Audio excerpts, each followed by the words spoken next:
नमस्कार दोस्तों, regression part 2 की क्लास में आप सभी का हार्दिक स्वागत है। इससे पहले जो क्लास हुई थी उसमें हमने कि प्रतिगमन क्या होता है, प्रतिगमन का शाब्दिक अर्थ क्या है, प्रतिगमन का उपयोग कहाँ किया जाता है, प्रतिगमन की कौन कौन सी प्रॉपर्टीज़ होती है और रिग्रेशन और कोरिलेशन में क्या डिफरेंस होता है के संबंध में विस्तार से हमने चर्चा की थी। आज की इस क्लास में हम प्रतिगमन के कौन कौन से प्रकार होते हैं, रिग्रेशन लाइन क्या होती है, प्रतिगमन रेखाएं कितने प्रकार की होती है, प्रतिगमन रेखाओं का क्या उपयोग होता है और उनसे हम किस प्रकार से परिणाम निकालते हैं और रिग्रेशन का किस प्रकार से मेजरमेंट किया जाता है, मेजरमेंट के कौन कौन से मेथड होते हैं, उनके संबंध में विस्तार से इसमें हम चर्चा करेंगे। तो सबसे पहले हम जान लेते हैं कि प्रतिगमन के कौन कौन से प्रकार होते हैं। तो यदि हम इसके प्रकार की बात करें तो मुख्य रूप से इसके जो प्रकार होते हैं वो दो प्रकार के होते हैं। पहला लीनियर और नॉन लीनियर कह सकते हो या कर्वी लीनियर रिग्रेशन कह सकते हैं। सेकंड जो इसका टाइप होता है वो सिंपल और मल्टीपल रिग्रेशन हो सकता है। तो सबसे पहले हम इसमें देखते हैं कि linear and curvy linear regression है वो क्या होता है। तो जो लीनियर रिग्रेशन होता है उसमें यदि प्रतिगमन रेखाएं एक सरल रेखा के रूप में होती है, एक सिंपल लाइन होती है, तो उसे लीनियर रिग्रेशन कहा जाता है। ये हम स्कैटर डायग्राम मेथड में इस पर विस्तार से चर्चा करेंगे। और यदि प्रतिगमन रेखाएं सरल रेखा के रूप में न होकर के एक वक्राकार रेखा होती है तो ऐसी स्थिति में उसे क्या कहा जाता है, वक्रीय प्रतिगमन कहा जाता है या कर्वी लीनियर या नॉन लीनियर रिग्रेशन उसको कहा जाता है। उसमें सिंपल एक सरल रेखा नहीं होती है बल्कि एक वक्राकार जो रेखा होती है वो बनी हुई होती है, तो उसे हम कर्वी लीनियर रिग्रेशन कहते हैं। तो पहला जो इसका प्रकार है linear and curvy linear regression. Second जो इसका प्रकार जो होता है वो सिंपल और मल्टीपल रिग्रेशन होता है, सरल और बहुगुणी प्रतिगमन। सरल और बहुगुणी प्रतिगमन में सबसे पहले हम सिंपल रिग्रेशन की बात करते हैं। यदि दो चरों के बीच में औसत गणितीय संबंध ज्ञात किया जाता है तो वो सिंपल होता है, जिसमें एक इंडिपेंडेंट और दूसरा डिपेंडेंट वेरिएबल होता है। तो जब दो चरों के पारस्परिक औसत संबंध का अध्ययन किया जाता है तो उसे सरल प्रतिगमन कहा जाता है, क्योंकि रिग्रेशन होता है वो औसत गणितीय संबंध को ही बताता है और इसमें एक स्वतंत्र चर होता है अर्थात इंडिपेंडेंट वेरिएबल होता है जो कि फंक्शन के राइट हैंड साइड में होता है और जिसका मूल्य हमें पहले से ज्ञात होता है, और दूसरा जो होता है जो फंक्शन के लेफ्ट हैंड साइड में होता है जिसको हम डिपेंडेंट वेरिएबल कहते हैं, जिसका अनुमान लगाया जाता है किसके आधार पर, स्वतंत्र चर मूल्य के आधार पर। तो वो जो रिग्रेशन होगा वो सिंपल रिग्रेशन कहलाएगा, दो चरों के मध्य संबंध जिसमें एक डिपेंडेंट और दूसरा इंडिपेंडेंट होता है और उनके मध्य औसत गणितीय संबंध का माप किया जाता है। मल्टीपल या बहुगुणी रिग्रेशन किसे कहेंगे, जब दो से अधिक चर हो, वेरिएबल की संख्या क्या हो गई यहाँ पर अधिक हो गई, दो से अधिक हो गई, तो जिसमें एक डिपेंडेंट होगा और दो या दो से अधिक इंडिपेंडेंट वेरिएबल होते हैं, तो उनके मध्य अगर हम औसत गणितीय संबंध ज्ञात करें तो वो बहुगुणी प्रतिगमन कहलाता है, मल्टीपल रिग्रेशन कहलाता है। इसके बाद में हम जान लेते हैं कि रिग्रेशन लाइन है वो क्या होती है, प्रतिगमन रेखा किसे कहा जाता है। तो प्रतिगमन रेखा दो श्रेणियों के पारस्परिक औसत संबंध को प्रकट करने वाली सर्वोपयुक्त जो रेखाएं होती है उसको प्रतिगमन रेखा कहा जाता है। हमने line of the best fit के संबंध में कोरिलेशन का जब क्लास हुई थी उसमें भी हमने विस्तार से इस पर चर्चा की थी। तो यदि हम जब आगे जो स्कैटर डायग्राम मेथड भी आएगा, और कोरिलेशन का भी हमने स्कैटर डायग्राम मेथड हमने देखा है कि जब हम डॉट्स के रूप में जो हमारे डेटा होते हैं उनको हम प्रेजेंट करते हैं, उन डॉट्स के बीच में से एक ऐसी लाइन हम निकालें कि 50% जो डॉट्स है उस लाइन के नीचे की तरफ होते हैं और 50% जो डॉट्स होते हैं उस लाइन के ऊपर की तरफ होते हैं। तो उस लाइन को क्या कहा जाता है? Lines of the best fit कहा जाता है। सर्वोपयुक्त या सर्वोत्तम रेखा उसको कहा जाता है। और ये जो रेखाएं होती है वो दो प्रकार की रेखाएं होती है। दो रेखाएं कौन कौन सी होती है? पहली जो होती है एक्स की वाई पर प्रतिगमन रेखा होती है, अर्थात regression line of X on Y होती है। जब एक्स की वाई पर प्रतिगमन रेखा होती है तो एक्स इसमें क्या होता है? इसमें डिपेंडेंट वेरिएबल होता है और वाई क्या होता है? इसमें इंडिपेंडेंट वेरिएबल होता है। तो y के जो दिए हुए जो मूल्य होते हैं, जो ज्ञात मूल्य होते हैं, उनके आधार पर हम x के अज्ञात जो मूल्य होते हैं उनका सर्वोत्तम अनुमान लगाते हैं। तो वो जो रेखा होगी वो x की y पर प्रतिगमन रेखा अर्थात regression line of x on y होती है। तो इसमें x को हम क्या मानते हैं? x इसमें आश्रित चर होता है, डिपेंडेंट वेरिएबल होता है और y इंडिपेंडेंट वेरिएबल होता है। और इसमें y के दिए हुए जो मूल्य होते हैं उनके समकक्ष x चर के सर्वोत्तम जो संभावित मूल्य होते हैं उनको हम एस्टिमेट करते हैं, अनुमानित किया जा सकता है इसमें। तो ये x की y पर प्रतिगमन रेखा हो गई। इसको हम किस प्रकार से डिफाइन करें? तो इस प्रकार से आप इसको डिफाइन कर सकते हो और आगे इसके न्यूमेरिकल और अलजेब्रिक सॉल्यूशन हम इसमें बताएंगे किस प्रकार से इस लाइन को डेरिवेट किया जाता है। दूसरी जो लाइन होती है वो y की x पर प्रतिगमन रेखा होती है, अर्थात regression line of y on x होती है। इस लाइन को किस प्रकार से डेरिवेट किया जाएगा उस पर हम चर्चा आगे करेंगे, लेकिन इससे पहले हम जान लेते हैं कि इसके अंदर y क्या होता है? वेरिएबल होता है, वो डिपेंडेंट वेरिएबल होता है और x इसमें क्या होता है? इंडिपेंडेंट वेरिएबल होता है। तो x इंडिपेंडेंट और y डिपेंडेंट वेरिएबल इसमें माना जाता है। इसके बाद में हम क्या होता है कि x क्या है? इसमें इंडिपेंडेंट वेरिएबल है, स्वतंत्र चर है। तो x के दिए हुए मूल्यों के समकक्ष हम क्या करते हैं? y के जो कि आश्रित होता है, तो y के सर्वोत्तम संभावित जो मूल्य होते हैं वो अनुमानित हम इसमें करते हैं। तो इस प्रतिगमन रेखा के आधार पर x चर के दिए हुए, x क्या है? इसमें स्वतंत्र चर है, तो इसके दिए हुए मूल्यों के समकक्ष y चर के सर्वोत्तम संभावित मूल्य को हम अनुमानित किया जा सकता है। तो ये इसके अंदर हम इस रिग्रेशन लाइन के माध्यम से एस्टिमेट करते हैं। तो इस प्रकार से प्रतिगमन रेखाएं कितने प्रकार की हुई? दो प्रकार की, एक x की y पर प्रतिगमन रेखा और दूसरी y की x पर प्रतिगमन रेखा। इसके बाद में हम जान लेते हैं कि प्रतिगमन रेखाएं हैं वो दो ही क्यों होती है। कई बार विश्वविद्यालय की परीक्षाओं में भी ये क्वेश्चन पूछा जाता है कि प्रतिगमन की रेखाएं दो क्यों होती है? Why are there two regression lines. तो इसका जो पहला जो कारण होता है कि दो संबंधित श्रेणी, क्योंकि एक x सीरीज होती है और एक y सीरीज होती है, या एक x वेरिएबल होता है एक y वेरिएबल होता है, तो उसके लिए दो प्रतिगमन रेखाएं होती है। एक इसके अंदर x चर मूल्य के सर्वोत्तम अनुमान के लिए होती है और दूसरी जो होती है उसमें y चर मूल्य के सर्वोत्तम अनुमान के लिए होती है। तो पहला कारण हो गया कि दो संबंधित श्रेणियों के लिए दो प्रतिगमन रेखाएं होती है, एक x चर मूल्य के सर्वोत्तम अनुमान के लिए और दूसरे y चर मूल्य के सर्वोत्तम अनुमान के लिए। दूसरा जो रीजन जो इसमें होता है वो कि न्यूनतम वर्ग रीति की मान्यता के आधार पर दोनों प्रकार के विचलनों के वर्गों के अलग अलग योग को न्यूनतम करने के लिए, क्योंकि एक x सीरीज है एक y सीरीज है, यहाँ पर x है वो एक्चुअल वैल्यू है, xc अर्थात कंप्यूटेड वैल्यू है, संगणित मूल्य है।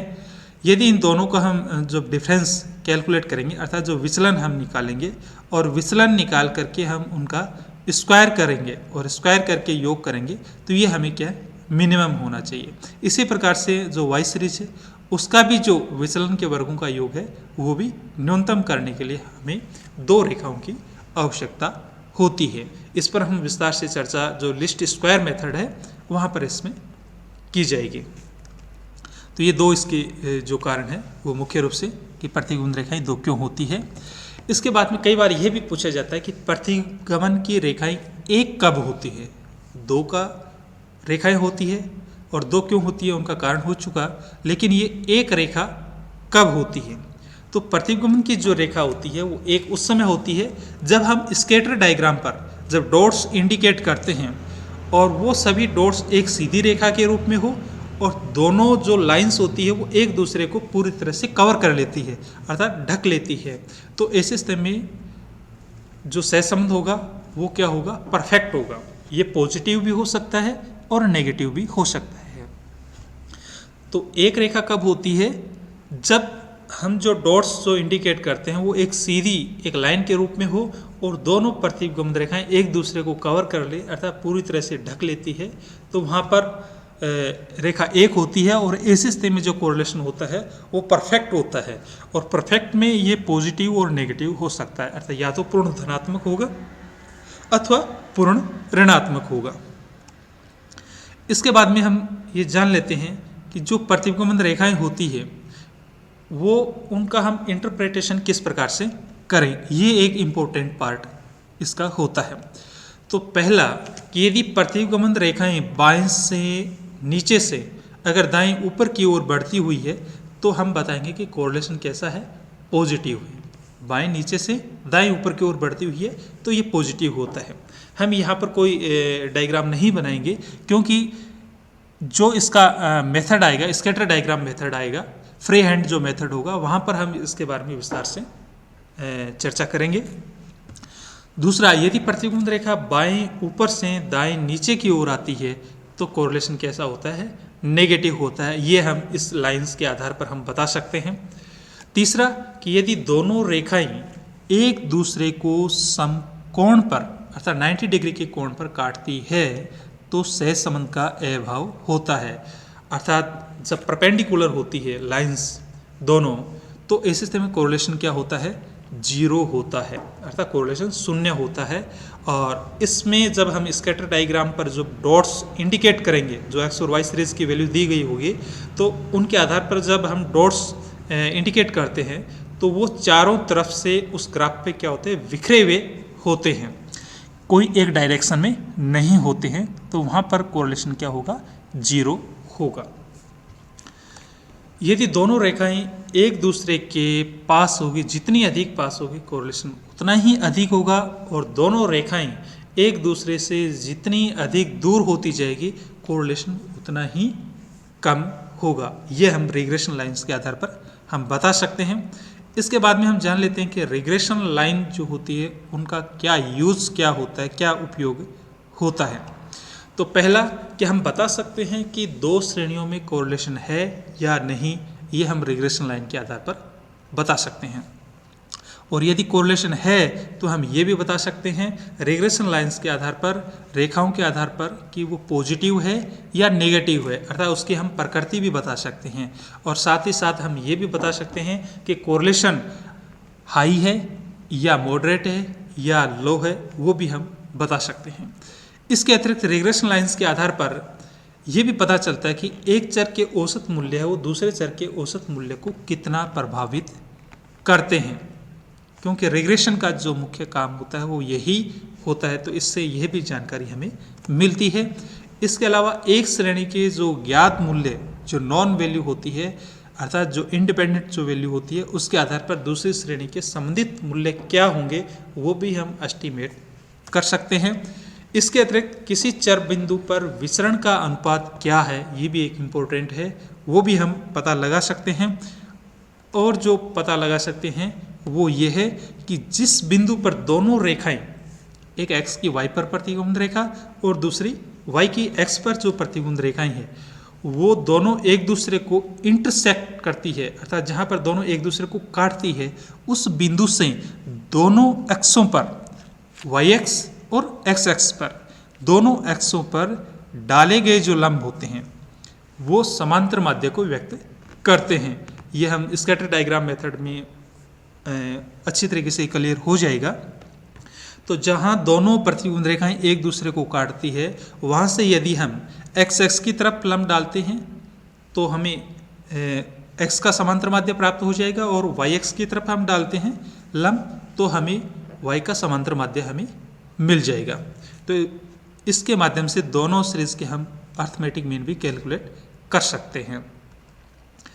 इसके बाद में हम जान लेते हैं कि प्रतिगमन रिग्रेशन लाइंस जो है उसको कैलकुलेट करने के लिए, बनाने के लिए, डेरिवेट करने के लिए कौन कौन से मेथड है वो काम में लिए जाते हैं।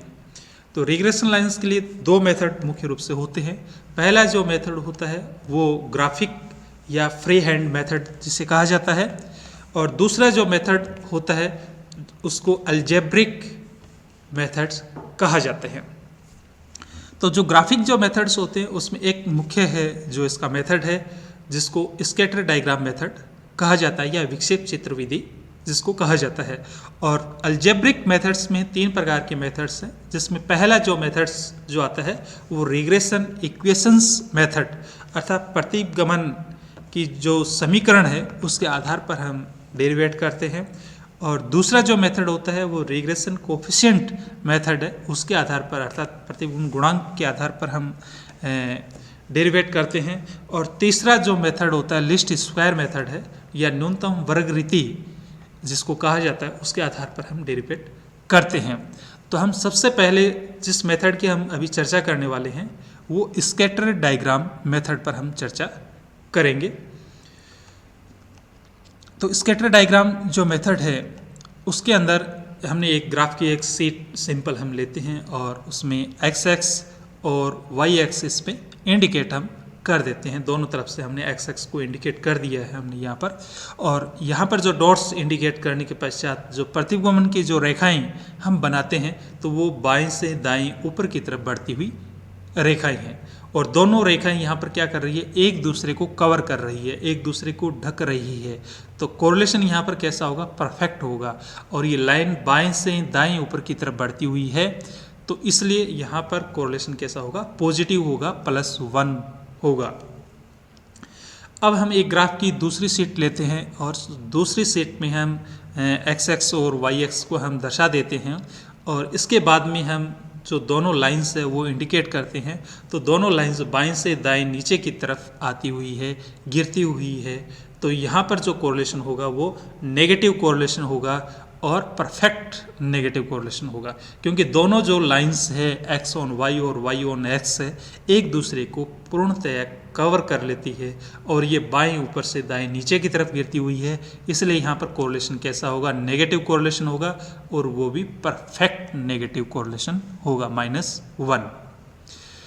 तीसरी एक ग्राफ की शीट और लेते हैं, और इस ग्राफ की शीट में हम देख रहे हैं कि इसमें एक्स एक्स और वाई एक्स को हम इंडिकेट कर देते हैं, और यहाँ पर हमने एक एक्स ऑन वाई को हमने जो लाइन है वो दर्शाई है, और दूसरी जो लाइन है वो हमने वाई ऑन एक्स को हमने बनाया है।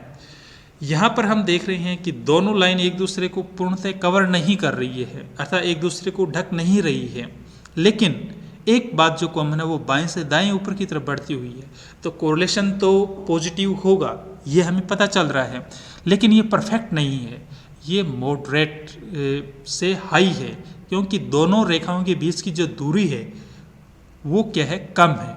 इसलिए हम यहाँ पर कहेंगे कि हाई पॉजिटिव कोरिलेशन है दोनों के बीच में। और दोनों रेखाएं एक दूसरे को जहाँ से काट रही है वहाँ से हम परपेंडिकुलर डालते हैं, अर्थात लंब डालते हैं। एक एक्स एक्स की तरफ हमने लंब डाला तो एक्स का समांतर माध्य हमें प्राप्त हो गया, और दूसरा अगर वाई की तरफ हम डालते हैं तो वाई का समांतर माध्य हमें प्राप्त हो जाता है। जैसे कि यहाँ पर ये y का मिल गया और यहाँ पर हमें x का मिल गया। यहाँ से हमने लंब डाला x की तरफ तो x का समांतर माध्य, और यहाँ से हमने इस तरफ डाला y, क्योंकि दोनों एक दूसरे को इंटरसेक्ट कर रही है, यहाँ पर काट रही है एक दूसरे को। इसके बाद में हम एक नई ग्राफ की शीट लेते हैं, और इसमें हम देख रहे हैं कि एक्स एक्स और हमने वाई एक्स को हमने दर्शाया है, और यहाँ पर एक्स ऑन वाई की हमने एक रिग्रेशन लाइन बनाई है, और दूसरी हम वाई की एक्स पर रिग्रेशन लाइन हम बनाते हैं। यहाँ पर भी आप देख रहे हैं कि दोनों लाइन क्या है, बाएं से दाएं ऊपर की तरफ बढ़ रही है। तो ये तो निश्चित है कि कोरिलेशन कैसा है, पॉजिटिव कोरिलेशन है, लेकिन ये कोरिलेशन कैसा है, लो है, अर्थात कोरिलेशन है वो कम है यहाँ पर, क्योंकि यहाँ पर दोनों लाइंस के बीच में हम देख रहे हैं कि डिफरेंस कम था, इसलिए हाई था कोरिलेशन। और यहाँ पर दोनों के बीच में जो डिफरेंस है, दोनों लाइंस के बीच में, वो डिफरेंस क्या हो गया, बढ़ गया। तो जितनी ये रेखाएं दोनों एक दूसरे से दूर होती जाएगी कोरिलेशन उतना ही कम होता जाएगा। और यदि यहाँ से हम दोनों तरफ से लंब डाल देते हैं तो x और y का हमें समांतर माध्य हमें प्राप्त हो जाएगा। यहाँ से जो इंटरसेक्ट कर रही है, हमने x की तरफ लंब डाला तो ये x का समांतर माध्य हमें मिल चुका। और इसी प्रकार से हम y की तरफ यदि हम लंब डालते हैं तो हमें y का समांतर माध्य हमें प्राप्त हो जाता है। एक फिर हम नई एक शीट लेते हैं और इसमें हम दिखा रहे हैं कि यहाँ पर कोरिलेशन कैसा होगा। हमने दोनों जो लाइंस को हमने दर्शाया है यहाँ पर, तो ये जो दोनों जो लाइंस है वो एक तो हमें हॉरिजॉन्टल है जो प्राप्त हो रही है और दूसरी हमें वर्टिकल लाइन है वो हमें प्राप्त हो रही है यहाँ पर। तो यहाँ पर हम देख रहे हैं कि दोनों में जो कोण जो बन रहा है वो 90 डिग्री का कोण हमें मिल रहा है। तो यहाँ पर जो प्रतिबिंब रेखाएं हैं वो वर्टिकल और हॉरिजॉन्टल है और 90 डिग्री का एक एंगल है वो बनाती है। तो ऐसे स्थिति में कोरिलेशन क्या होगा? जीरो कोरिलेशन होगा, अर्थात यहाँ पर नो कोरिलेशन, अर्थात कोरिलेशन का अभाव होगा, सहसंबंध नहीं होगा। क्योंकि यहाँ पर जो अगर डॉट्स को इंडिकेट करते तो ये डॉट्स क्या है, यहाँ पर बिखरे हुए होते, यहाँ पर डॉट्स है वो कोई एक डायरेक्शन का हमें पता नहीं चलता कि ये बाएं से दाएं बढ़ रहा है या दाएं से बाएं बढ़ रहा है, या ऊपर की तरफ जा रहे हैं या नीचे की तरफ जा रहे हैं। तो इसका अर्थ है कि यहाँ डॉट्स वो बिखरे हुए हैं, तो यहाँ पर कोरिलेशन क्या होगा? जीरो होगा, अर्थात इन x और y दोनों वेरिएबल्स के बीच में किसी प्रकार का कोई संबंध नहीं है, तो कोरिलेशन जीरो होगा, एसोसिएशन नहीं है। धन्यवाद दोस्तों। नेक्स्ट क्लास में हम न्यूमेरिकल जो सॉल्यूशन है वो हम इसमें करेंगे कि प्रतिबिंब रेखाओं के माध्यम से हम किस प्रकार से डेरिवेशन हम करते हैं रिग्रेशन लाइंस का, और उसके आधार पर किस प्रकार से हम क्वेश्चन को हल करते हैं, वो नेक्स्ट क्लास में हम देखेंगे। थैंक्स।